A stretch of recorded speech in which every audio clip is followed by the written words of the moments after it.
Objective Alpha has been destroyed. Op4 has planted an explosive device at the second facility. Ultra, what is your status? We're en route. 15 seconds. Not much time left. Looks like we're out of options. Initiate Bravo protocol. You know what you have to do. Finally.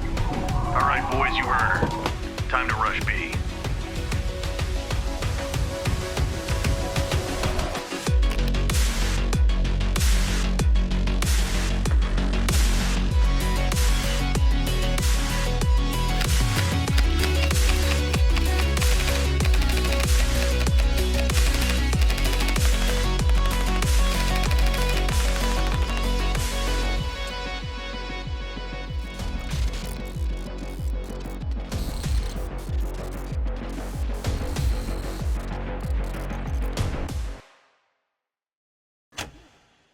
There was a point in time where the only places I could play airsoft were several local CQB fields.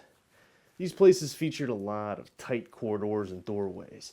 Players had to be mobile and shoot fast to be successful on the field, and there was one AEG I reached for every time.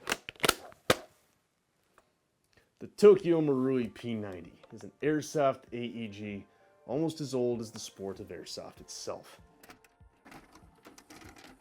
Back in the 1990s, Japanese airsoft company Tokyo Marui standardized many of the automatic electric guns, or AEGs, that we are using and improving upon today. The P90 is no exception. Mobile, compact, and maneuverable, P90 AEG is a staple airsoft PDW that's been on the field for over 2 decades. I am not the first person to talk about this platform, and I most certainly will not be the last. The P90 is overrepresented in movies and video games, and may be one of the most recognizable firearms of all time.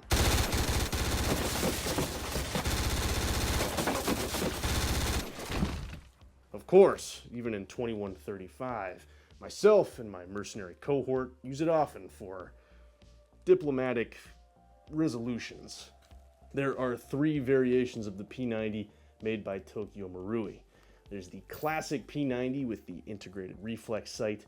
This is the P90 TR or tri-rail, which has a different upper receiver, a flat top rail. Of course, there's the PS90 high cycle, which boasts a blistering 25 rounds per second on full auto and features a removable civilian length barrel extension. There's a plethora of airsoft P90s out there, but in my humble opinion, the Tokyo Marui is the best. After 7 years, many different airsoft games, and thousands of rounds, the TM P90 is still going strong. I have never repaired this thing, nor have I felt the need to upgrade it. I think this is the only airsoft gun in my collection that I can say that for. It is easily the most solid performing AEG that I own.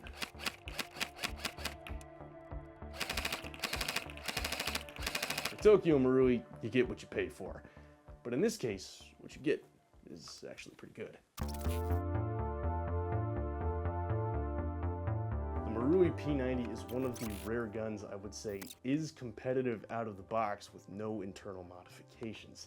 That's very rare. It's an incredibly well-built airsoft gun and one of the rare examples that I've come across of actual quality craftsmanship in the sport, even though the platform is pretty old and it has plenty of its own shortcomings. Japan has very strict velocity restrictions for airsoft guns, so any Japanese exports like this are going to have relatively low FPS when compared to pretty much any other airsoft gun. This is hitting consistently at 260 FPS with about 3 points of deviation. That's really low when compared to other airsoft guns, even other P90s. That number may not impact performance as much as you think. Remember, this platform is intended for close quarters, where BBs are less impacted by environmental interruptions. CQB fields have much lower FPS limits as well. In my experience, what the Marui lacks in force, it makes up for with maneuverability and consistency.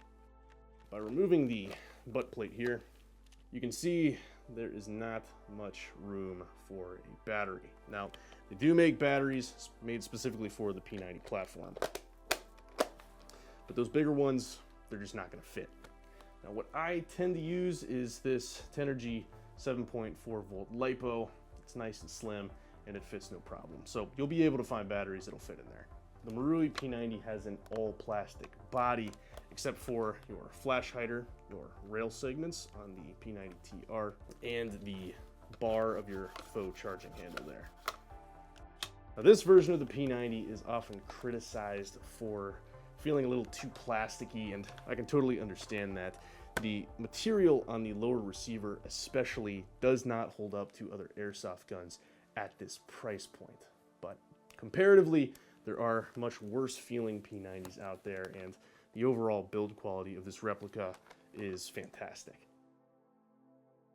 The magazines just slide into place in this little cage here and flip into place on top of the gun. To release this, you're going to pull back on the ambidextrous mag release, slide your magazine out. So you've got your thumb hole stock here, you wrap your hand, and then this trigger guard section doubles as a foregrip. So it does feel kind of strange when you're holding it out here because your hands are so close together, but when you bring it into your shoulder and bring it up to aim, it's a very smooth, natural movement, and it feels actually pretty good. So the Marui P90 is clearly suited for close quarters engagements, but depending on your field and the airsoft areas that you have access to, you may want to use this thing in a variety of environments. We put this thing up to a range test during a very frosty visit to the installation.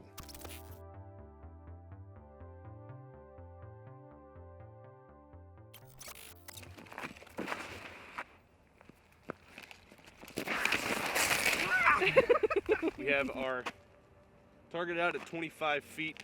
This is the P90 loaded with 0.25 gram BBs, and we're going to try and do around 10 shots on target and see if we can't hit our dearly departed Shogun over there in the head.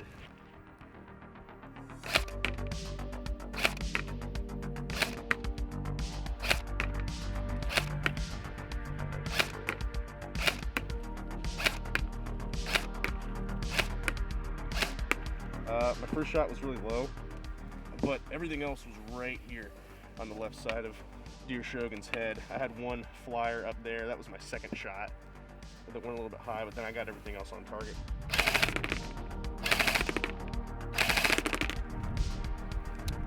All right, let's check it out. I was holding a little bit high on his hands there, so obviously my optics off, but everything went right into the target. Again, Tokyo Marui packs just an iconic hop-up barrel assembly into this thing. All right, let's bump it out to 50 feet.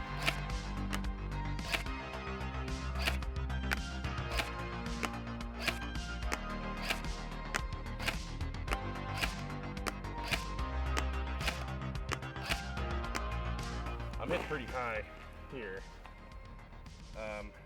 but I was hitting him in the face. You never want to shoot people in the face unless you absolutely have to. Wait, will you say that again? What, you never want to shoot people in the face unless you absolutely have to? Yeah. I mean, or unless you really want to make sure that they're going to call the hit. But all in all, not bad. Similar to what we saw with the F2000. Stock AEGs are not going to be as crazy tuned accurate. I am noticing, I think, after all these years, my P90 does have a little bit of a hitch. It goes a little bit to the right, which means that hop-up bucking or the nub might be a little bit out of whack. And again, I'm a little bit biased because I've used it for so long. It's never let me down. So this is probably like the max range that I would say for the stock P90. If you were trying to field this thing during an outdoor game, you might have a target that's like all the way out there. And I'm pretty sure that this is going to be able to hit it.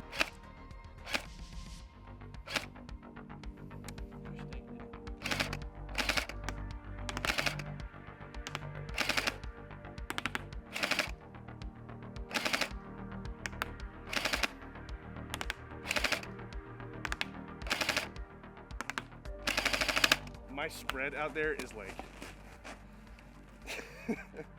I'm basically like kind of trying to slash the target basically with the stream of BBs. This platform is just really not made for the super long range stuff unless you're going to crack it open and do some kind of crazy build. So out of the box, it's passable, but it's really intended for CQB.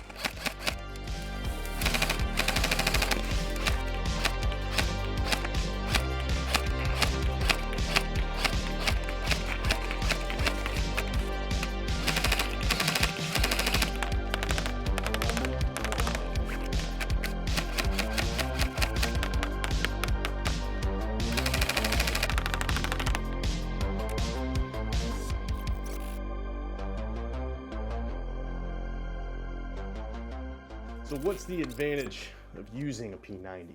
It's one of a kind. Ergonomics are going to feel different than pretty much any other airsoft replica that you've used. It has awkward magazines and a clunky reload process. So what's the draw? The P90 is short, ridiculously short. Somehow Tokyo Marui managed to squeeze a full-sized AEG into a little VHS video cassette of death. When I compare this to my shortest M4 here, with the stock fully collapsed, P90 beats it out by a good 5 inches. And that is really saying something. That shorter overall length means that you can get closer to walls and have a smaller profile when moving around corners. Maneuvering a full-length rifle becomes difficult in tight hallways and entryways.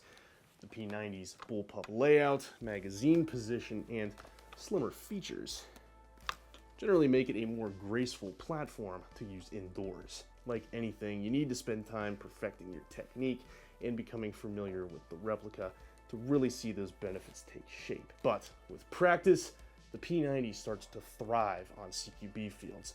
Short, high-speed games with room-to-room engagements will allow you to take advantage of the P90's benefits.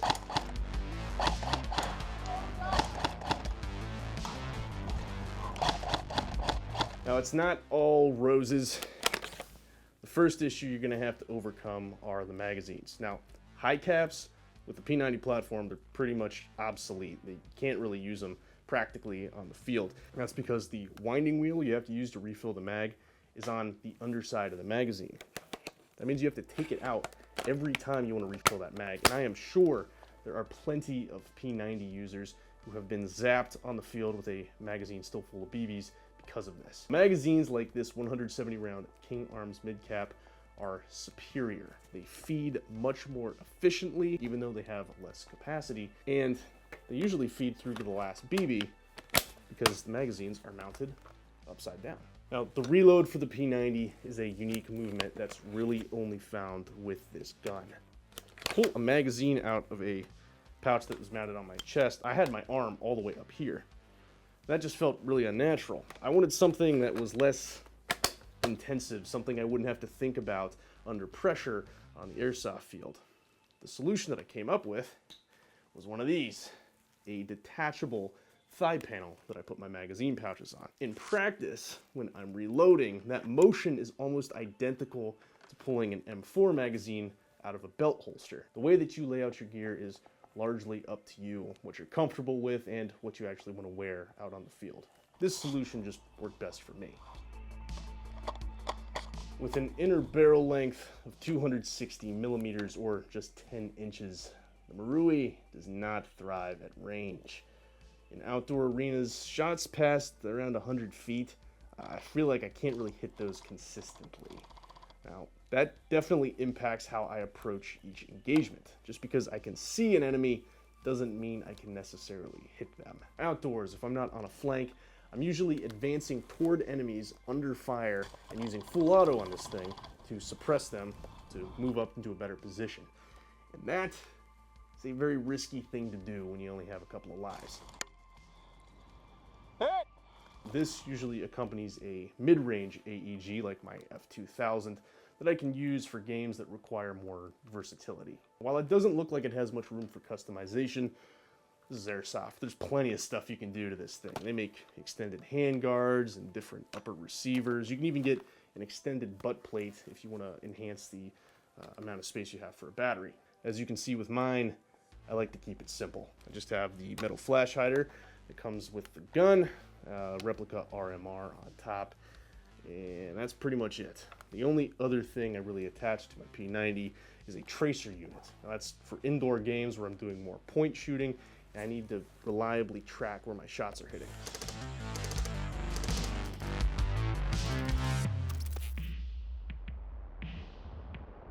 We're going to quickly go through how to tear down the P90. First of all, there's a ton of different versions of the P90 out there, but as far as I know, all of the manufacturers of the different versions have based their designs on the Marui platform. So they should all break down about the same. As I already mentioned earlier, I have never upgraded this gun, nor have I needed to repair it. So, well, I think that serves as a great testament to the manufacturing of this thing. It also puts me in the position of not really being able to give you, I guess, my perspective on how to upgrade it. So the last thing I want to do is give you bad information. I've done a little bit of research, and I have those links down in the support guide that I have linked in the description, so go and check that out. Before we tear this down, we want to make sure it's safe to operate on. We're going to remove our magazine. We want to make sure that we don't have a battery, so we're going to take our butt plate off by pressing that black button right there, and we're going to slide our butt plate off just like that. In order to crack this sucker open, we're going to find this black button on the top of the P90 right there.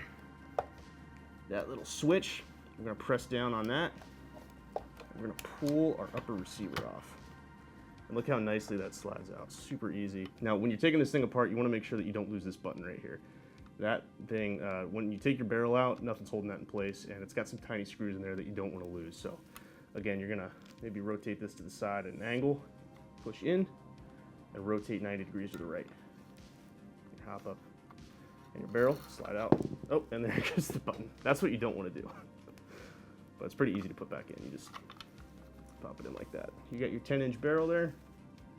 Very short, but it does the job for CQB at least. And your hop-up unit. Hop-up unit's kind of interesting. It's actually kind of like an inverted hop-up unit because the P90 is top-fed. Your feeding port there is on the top, and then you just have a standard rotary wheel configuration. Put it back in place, slide your barrel in, just like that.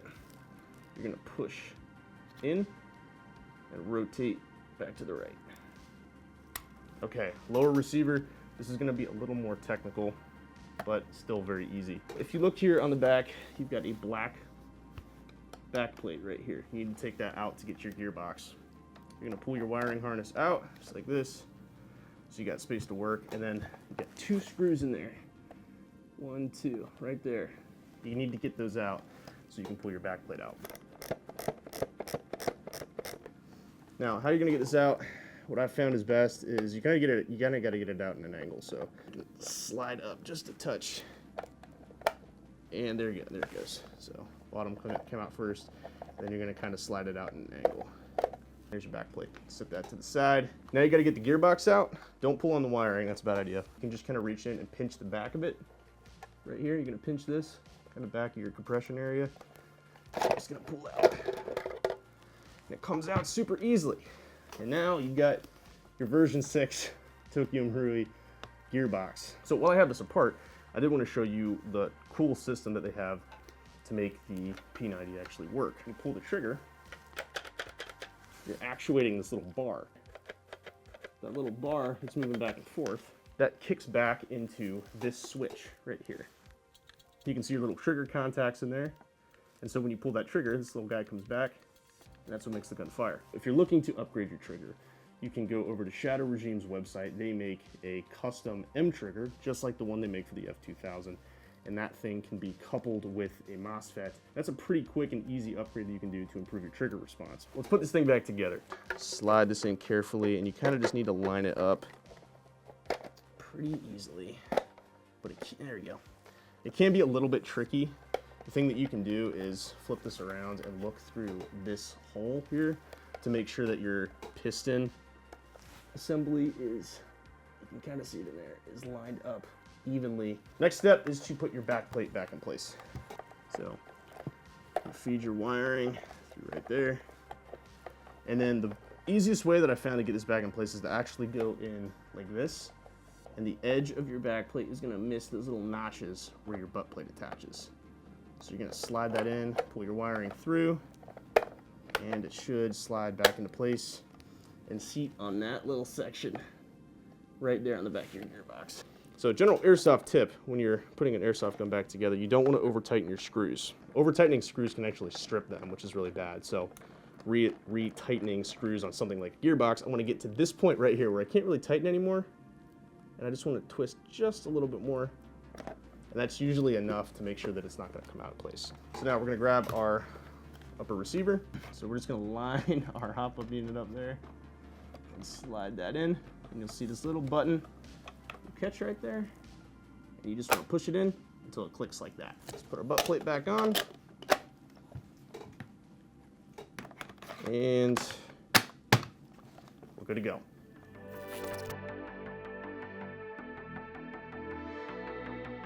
Marui P90.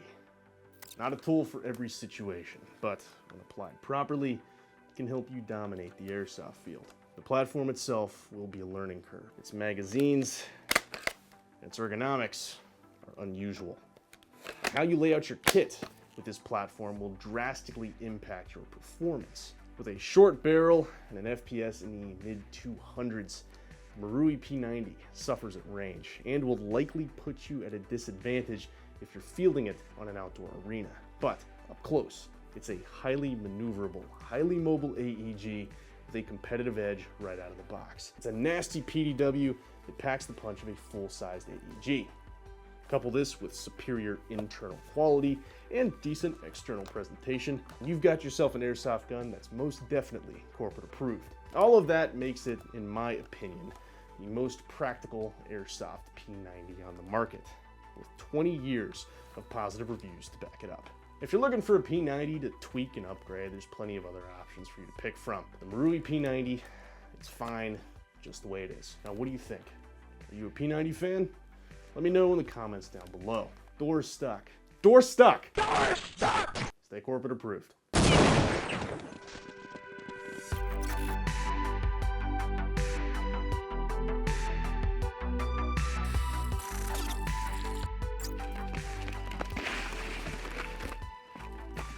That's actually really fun.